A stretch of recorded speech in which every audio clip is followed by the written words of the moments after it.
Creo que fundamentalmente ahora lo condiciona profundamente de cara a las próximas elecciones, como bien lo mencionas vos, el día 3 de noviembre, y con la programación de 2 debates previos que estaban programados luego de este reciente del martes pasado y que ha sido un verdadero... una cosa podríamos denominarla prácticamente patética en todo el mundo. Tanto los críticos propios como ajenos en Estados Unidos han determinado que coinciden en que esto ha sido un papelón, una verdadera falta de respeto mutua, pero fundamentalmente encabezado en gran parte por el presidente Trump. Sí, con epítetos, con interrupciones, en donde prácticamente la comunicación se dificultaba a punto tal que era inentendible. Acusaciones e insultos, ¿sí? Biden lo ha acusado a Trump de payaso directamente, Trump de que es un deficiente cognitivo, es decir, estamos llegando ya a límites en donde la política nada tiene que ver con esto, ¿sí? Son agravios personales. Ya agravios personales que nada tienen que ver con formas, con gestión, con modelos de producción, de desarrollo, geopolítica, cuestiones tan sensibles como la racial, que en este momento está atravesando serios problemas en Estados Unidos con esto. Aparte de esta cuestión racial, a mí me llamó también mucho la atención, no sé por qué, pero me trajo algunos flashes acá del país, que lo primero que le endilga a Trump, a Joe Biden, tiene que ver con una cuestión de ser comunista, ¿no? Bueno, esa es la primera. Sí, esa es la paranoia y los resabios de la casa de brujas macartista de la década. Hay un macartismo ahí. Sí, totalmente.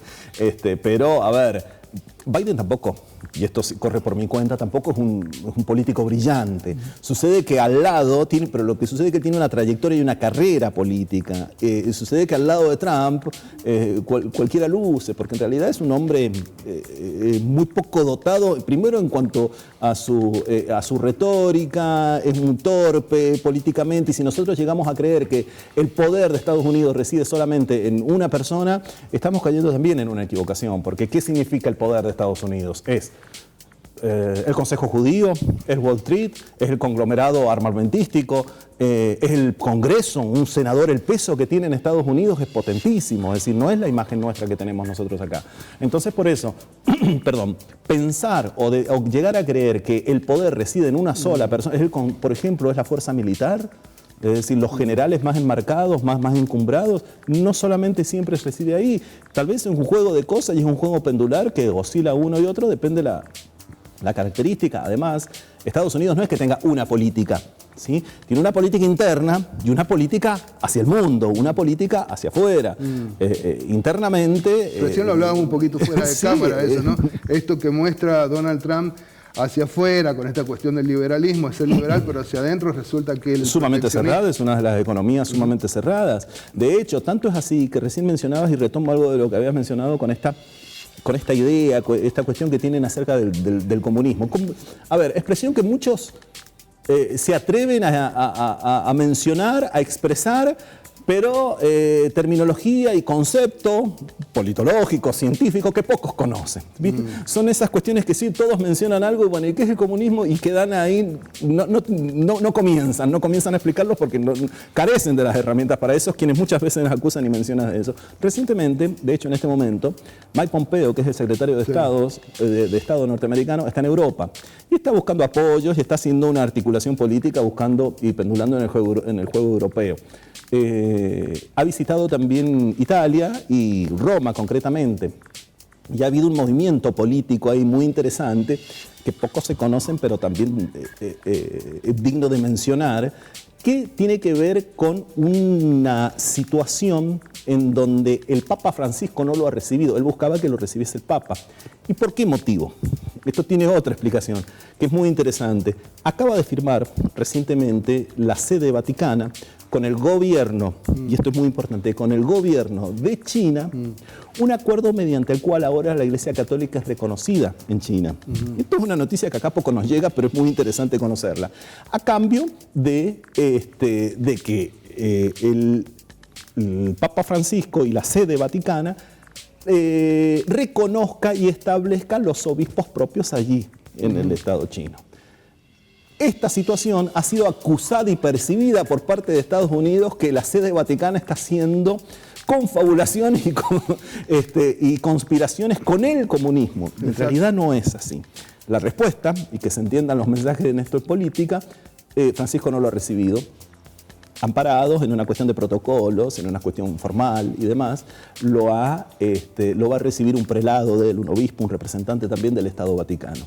¿Qué quiero mencionar con todo esto? Que esta idea de que el comunismo está en todos lados, de que esta acusación a Biden, y volvemos al debate, de que siempre va a estar presente una cuestión socialista como si fuese lo malo del mundo, sin entender como si muchos. fuese el mismo diablo. Como si fuese, bueno, cuestión, esto es muy interesante lo que dices, porque esas son las expresiones que ellos mismos utilizan. Esta cuestión mesiánica de creerse los portadores de la verdad en el mundo, este destino manifiesto que ellos tienen como que son los dueños de la libertad, de que van a llevar hiles de la democracia y de que van a llevar al mundo todas estas banderas y que son las mejores, que son las que ellos detentan. Y en este momento, en este contexto de situación sanitaria mundial, de emergencia sanitaria mundial, Estados Unidos ha demostrado grandes torpezas en esto, ¿sí? De 330.000 habitantes que tiene casi el 30% de Llegaron al infectados. debate con 205.000 muertos. Exactamente, exactamente. Entonces imagínate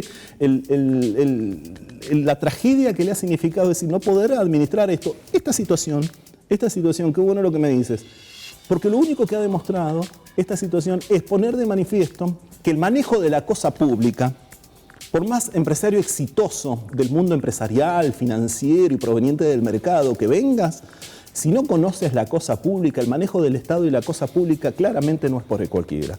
Y si esta situación también no ha demostrado que la importancia de la existencia del Estado es relevante en situaciones extremas, como esta tragedia sanitaria a nivel planetario, es decir, se cae de maduro. Sí, se cae por su propio peso la situación de que el Estado es importante. Y el manejo del Estado, la gestión del gobierno, del manejo del Estado, tampoco es para cualquiera. Creo que esto dejen claro, sí, que siendo solamente empresario no se puede manejar. No se puede. Tenemos un ejemplo muy reciente de esto. Tal cual. Sí, tal cual. No. A mí lo que me preocupa, bueno, o por una manera de decir me preocupa, no, pero lo cierto es que de acuerdo a lo que vos decías es que el Papa Francisco ha sumado una nueva fase del ala derecha que ahora lo están atacando por otro flanco. Sí, desde ¿no? siempre. Lo están atacando. Para ir redondeando, Dale, cómo no. También recién comentábamos algo y tiene que ver, vamos a hacer una especie de comparación con nuestro país, con la Argentina. Las elecciones generalmente acá, generalmente no, siempre son los días domingos. En Estados Unidos es un día martes. ¿Qué explicación tiene esto, Sergio? Es interesante porque en realidad en Estados Unidos, primero es tradición.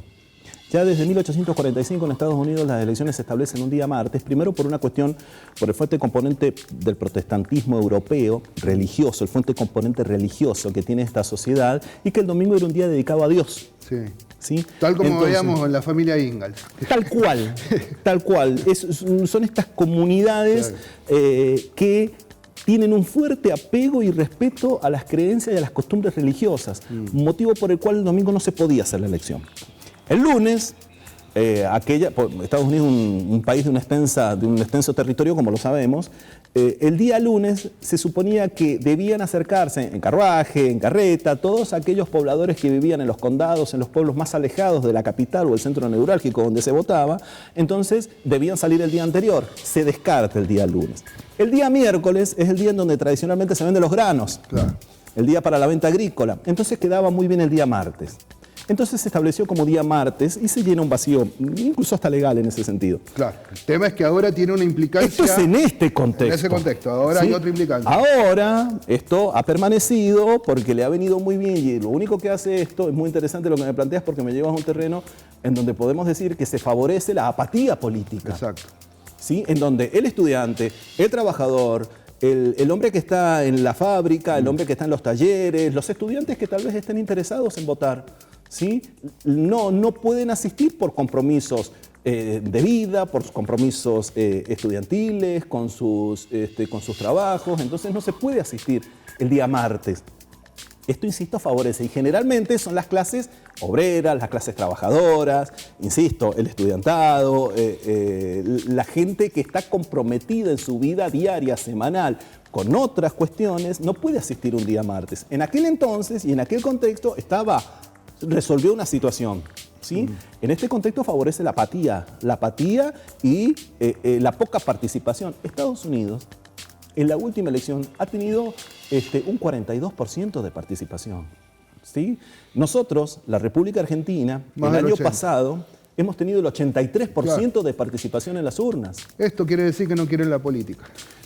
Sí, cuando en realidad de esto se sale con política. Exactamente. De esto se sale con política, esa palabra tan por pocos, demonizada.